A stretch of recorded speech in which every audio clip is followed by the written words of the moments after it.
I'll start with a question that's going to sound a little bit like from a silly joke.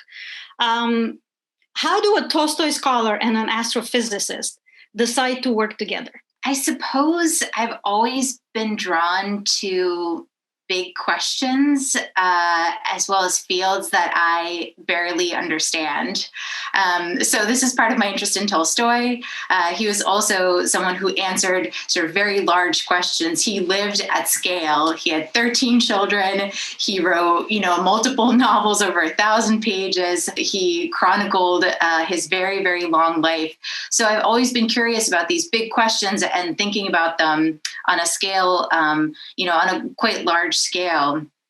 And then my interest in the digital humanities, and sort of part of the reason why I hope to work with Simon, was that this was a field that I was curious about, but understood very little about. And I quickly realized that this was a collaborative field, that in order to be successful in these projects, you really had to seek out mentors, collaborators, other people who could teach you about it. So yeah, I mean, as a scientist, and I think this is true of most scientists, we're drawn to good problems, and I think the humanities right now, in particular, is where some of the best problems are. And I think that's why I'm not the only one who's come from a very quantitative world, a world of atoms and bits, into a very human world. I'm curious, Tatyana, if the collaboration with Simon has modified to some extent the assumptions that you have when you approach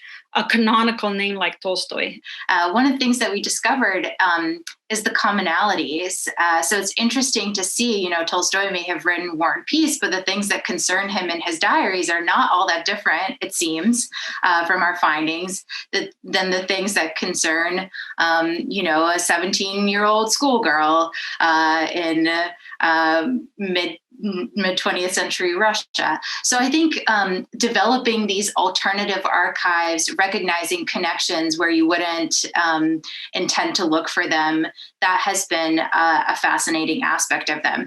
The idea that people would understand diary keeping in, at least talk about it, in a way that is so consistent over 100 years, to me it was a huge surprise. What kind of skills, or if not skills, maybe just curiosities, would someone need if they were a humanist who was interested in moving beyond more traditional practices versus a scientist who would want to work with something other than our planet or evolutionary biology, who would like to work with literary texts, skills? For an undergraduate, I would say, explore different ways of looking at the world, right? Learn to program, but also learn to read a great 19th century novel.